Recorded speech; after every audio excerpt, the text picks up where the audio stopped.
Discovered my fiancé's affair a week before our dream wedding, when I found him making fun of me. Now I'm plotting the perfect revenge. I, 28F, have been eagerly counting down the days until my dream wedding with my fiancé, Mark, 30M. Mark and I first met in college, but we were just friends then. It was only when we bumped into each other years later, after our graduation, at a mutual friend's party, that we started chatting again and eventually became a couple. We have been together for 4 amazing years. To give a bit of context, Mark and I are polar opposites when it comes to dating. Back in college, Mark was this guy everyone knew to be a player. You know, the charming type who had been through a bunch of relationships, leaving a trail of broken hearts. It was kind of his thing, and he enjoyed the whole bad boy image. He liked staying in touch with his exes even after their breakups. On the other hand, I had a simpler love life before Mark. There was just this one guy I had dated back in college. After we called it quits, I decided to cut all ties with my ex. I have never believed in staying friends after a breakup, so it was a clean break for me.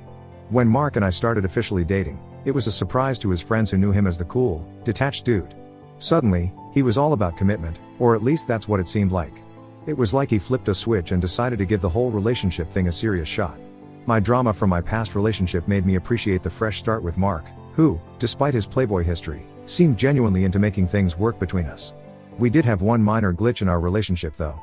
I remember 6 months into my relationship, a woman had tried to reach out to me on Instagram saying she wanted to tell me something about Mark.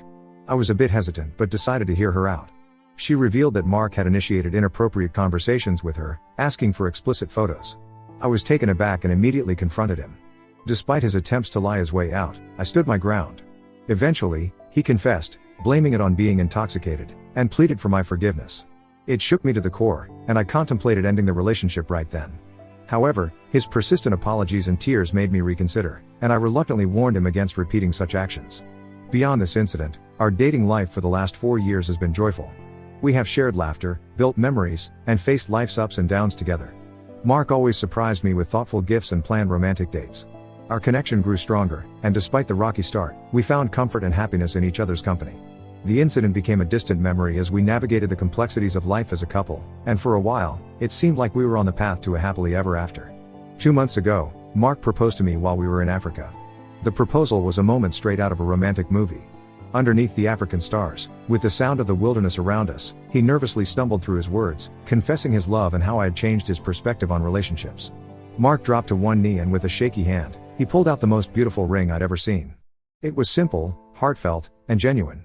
I couldn't help but say yes with tears of joy streaming down my face. As the wedding preparations kicked into high gear, my days were a whirlwind of excitement and anticipation. I immersed myself in the joyous chaos of finding the perfect wedding dress, meticulously crafting our guest list, and selecting the best wedding invitation that would make our day uniquely ours. Meanwhile, Mark was in charge of planning our dream honeymoon. He seemed genuinely thrilled about it, poring over several travel brochures and sharing his visions for our romantic getaway. Little did I know, while I was happily absorbed in the wedding details, something sinister was unfolding behind the scenes. As the wedding date drew nearer, I started noticing Mark spending more and more time on his phone. I even caught him smiling a few times, but whenever I asked him about it, he would say it was just an Instagram reel. We used to have these sweet date nights, but he started drifting into his phone, making me feel like I was talking to a screen instead of my fiancé. So, one night during a cozy dinner, I finally blurted out, "Is something up, Mark?" I saw a flicker of hesitation in his eyes like he was hiding something. Mark immediately dismissed my concerns, telling me I was overthinking and stressing for no reason. He made me feel like I was being irrational, questioning my instincts. Mark even went on to say that I always find a way to overanalyze things and create problems where there are none. Hearing his words, I was left wondering if I was indeed just paranoid. But deep down, the unease lingered, and I couldn't shake off the feeling that something was off. I decided to ignore my instincts and brushed it off, attributing it to wedding stress and the natural pre-wedding jitters. Yesterday, while Mark was out, I opened his laptop to check out our travel itinerary. He and I had decided to have our honeymoon in a tropical paradise. This was a place that had long been on our bucket list, hence we were quite excited. While I was printing out the itinerary so I could go through it later, I saw him getting a text message from someone named Boss2. My curiosity got the best of me, leading me to open the message and unveil an inappropriate picture from a woman I recognized all too well. Despite Mark's misleading contact name, she wasn't his boss, she was a coworker of his named Martha. I had met her before at one of their office parties. Staring at that image, I felt a mix of shock and disbelief, but it got even worse when I started scrolling up on the messages. The exchanges between Mark and his coworker, who he deceptively labeled as Boss2, were filled with messages of how much they loved each other, making fun of me, and discussing intimate details about our relationship. Mark had even told her about my parents, which is a very touchy subject for me. There were multiple explicit pictures that they had sent to each other, and it seemed like they had been having this affair since the first past 1 year. It was a gut-wrenching reality to see the concrete proof that Mark was having an affair with this woman. What intensified the pain was the awareness that she, too, was married. I had met her husband, who was a genuinely nice guy and was probably oblivious to the fact that his wife was having an affair with my fiancé. It was challenging to comprehend the heartlessness exhibited by both her and Mark. Having a secret relationship for so long without anyone finding out felt like a callous betrayal of trust. As I read further into the messages, my hands trembled, and my heart sank. Martha spilled to Mark how she could not stomach the thought of seeing our honeymoon pictures, not wanting to witness him with anyone else. Mark, in response, reassured her, claiming he belonged only to her, so those pictures meant nothing. She kept questioning why he wanted to marry me, and he bluntly said he had been with me for so long that he was just comfortable staying with me. In response, Martha shared that it was the same with her husband. She had stuck around because he could give her everything she had ever desired. They kept chatting about how adeptly they had concealed their affairs, convinced we would never find out. Shockingly, they had also planned to meet during our honeymoon. She had somehow persuaded her husband to vacation at the same destination we were heading to. The plan was for them to act surprised upon seeing us and then find a way to secretly meet up. I didn't even realize, but tears were streaming down my face by this time. The pain felt heavy in my chest, making it hard to catch my breath. I decided to take screenshots of all their messages from last year. The rest of the day I walked around in a daze, their betrayal echoing in my thoughts. I just did not know how to confront him regarding this. To make matters worse, Mark called me in the evening with an excuse that he had to work late. This call was the final blow, crushing the last shreds of hope in my already broken heart. I lay in our bed the entire night, consumed with emotions as I continued to read their messages from the screenshots I had taken on my phone. My initial shock slowly started turning into a blend of anger and sadness. I couldn't fathom how Mark could betray our relationship, especially as we were on the brink of celebrating our love. Planning our romantic getaway while he secretly schemed with his affair partner felt like a harsh twist of fate. I decided that I had enough of this and wanted him to feel what I was feeling. Revenge brewed in my mind as I pondered the perfect way to turn the tables on Mark. Mark returned late at night and I pretended to be asleep so I didn't have to bother talking to him. This morning, the first thing on my agenda was tracking down Martha's husband on Facebook. I sent him a message, asking for a meetup to discuss something crucial about Martha. I emphasized the need for discretion, and I'm hoping he keeps it from her. As I jot down this post on Reddit, I'm eagerly awaiting his response. Mark has no idea what I am planning for him. He has no inkling that I am about to reveal his affair to everyone, stripping away the last shreds of his dignity. I plan to forward Martha and Mark's messages, not their explicit pictures, to each of his co-workers on their work group chat, via Mark's phone. I am going to make sure everyone knows why I am going to call it quits. For now, I have chosen to play along with Mark, acting as though I am oblivious to his deceitful plans. So Reddit, do you think my plan is taking things too far? Will I be the asshole if I expose Mark's affair as well as ruin Martha's relationship with her husband? Update 1. Martha's husband Jack replied back to me on Facebook.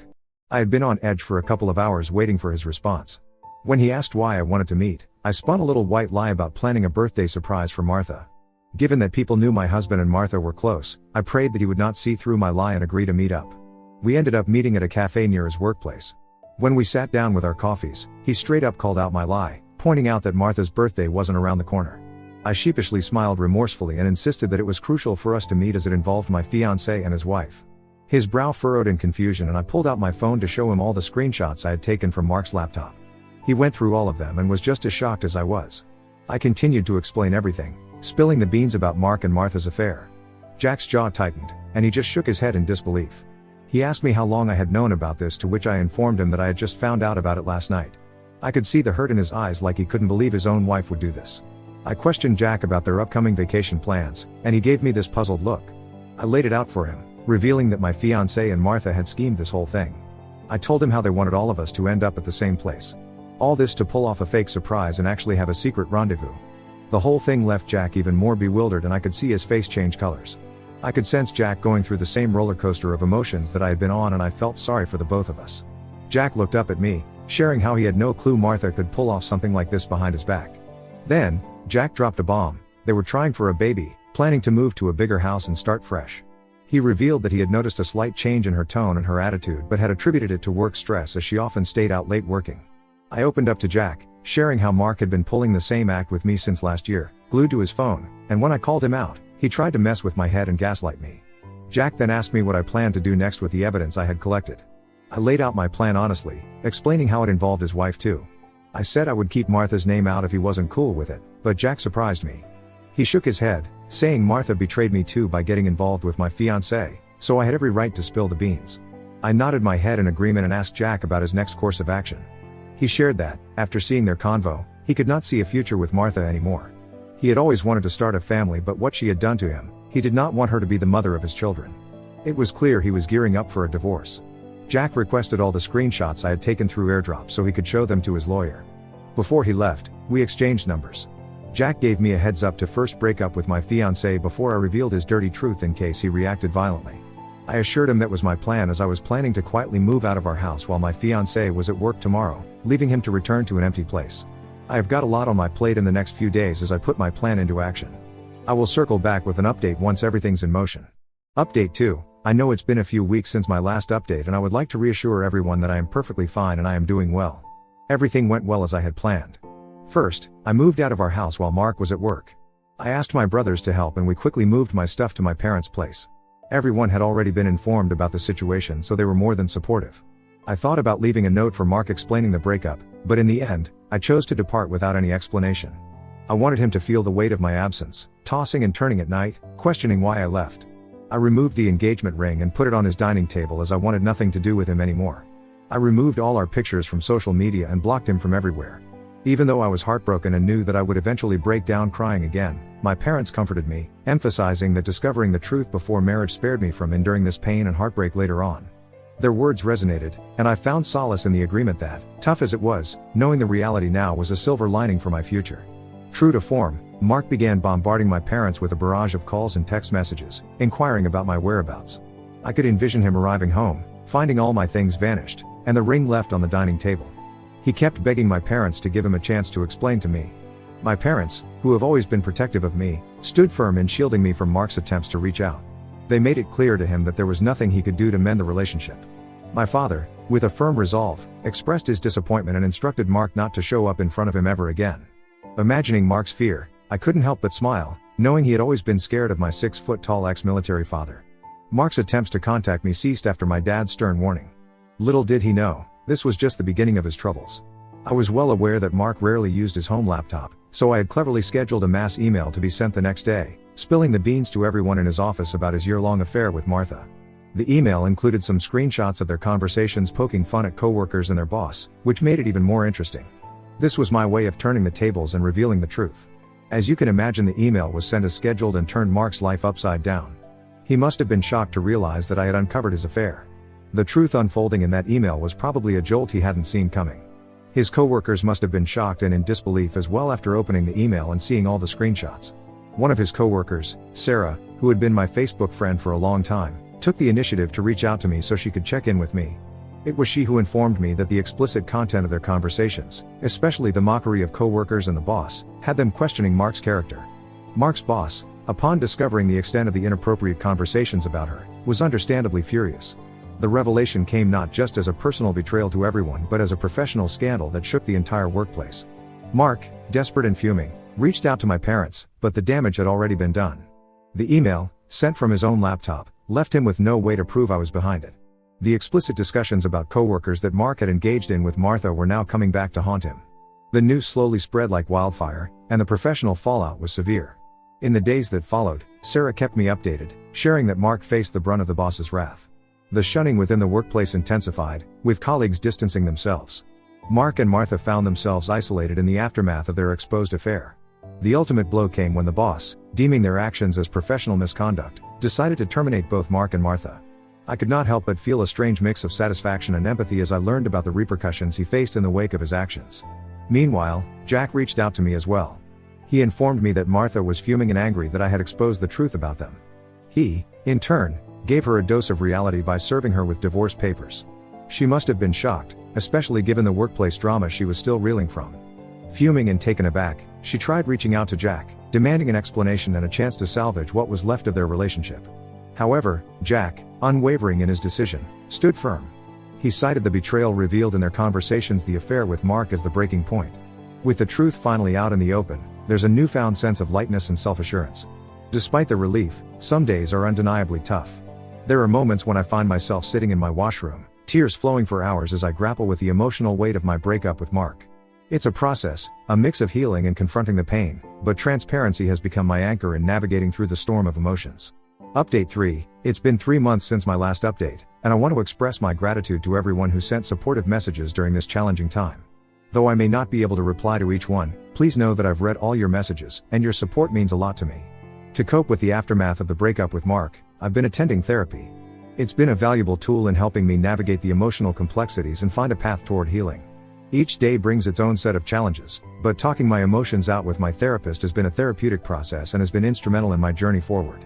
I did meet up with Mark after he showed up in front of my parents' house, pleading for a chance to explain himself. I reluctantly let him in, not wanting the neighbors to be disturbed. Mark started explaining why he had the affair, talking about feeling vulnerable and the emotions that led him to betray our relationship. He tried to justify it by saying Martha had seduced him, and he resisted for as long as he could.